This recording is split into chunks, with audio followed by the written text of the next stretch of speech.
கர்த்தர் நம்மை ஆசீர்வதித்தால் நம்முடைய ஆசீர்வாதத்தை ஒருவரால் தடை செய்ய முடியாது.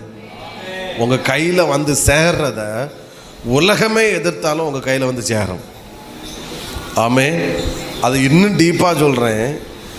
யார் எதிர்க்கிறாங்களோ அவங்க கையிலண்டே அவங்க கை வழியாகவே உங்களுக்கு வர வேண்டியது உங்கள் கையில் கொண்டு வந்து சேர்ப்பார். யார் தரமாட்டேன், யார் கொடுக்க மாட்டேன்னு சொல்கிறாங்களோ நீங்கள் வெயிட் பண்ணும். உங்கள் கையால் தான் என் கைக்கு என்ன செய்ய போகுது வர. உன் மூலம் ஆசீர்வாதம் கர்த்தருடைய ஆசீர்வாதம். ஆனால் உங்கள் கையால் தான். நீ தரமாட்டேன்னு சொன்னல, ஏன்னா நான் தான் ஆசீர்வாதம், நான் தான் ஆசீர்வாதம்.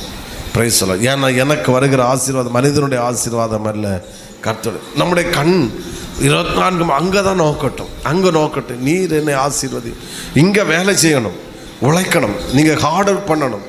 நீங்கள் வேலை செய்கிற கம்பெனியில், வேலை செய்கிற ஆஃபீஸில், வேலை செய்கிற எந்த யாருக்காக இருந்தாலும் சரி, இடத்துல நீங்கள் உண்மையாக இருக்கணும், ஏமாற்றக்கூடாது.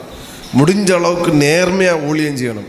8 மணிக்கூர் நமக்கு கொடுக்கறது 6 மணிக்கூர் அந்த ஹார்ட் ஒர்க் பண்ணி உண்மையாக உழைங்க.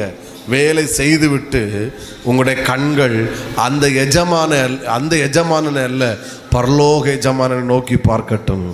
நான் அங்கேருந்து தான் ஆசீர்வதிக்கப்படும். அதில் மாதம் 20,000 வந்தால் கூட அது உங்களை செல்வ சீமானாய் கர்த்தர் வாழவை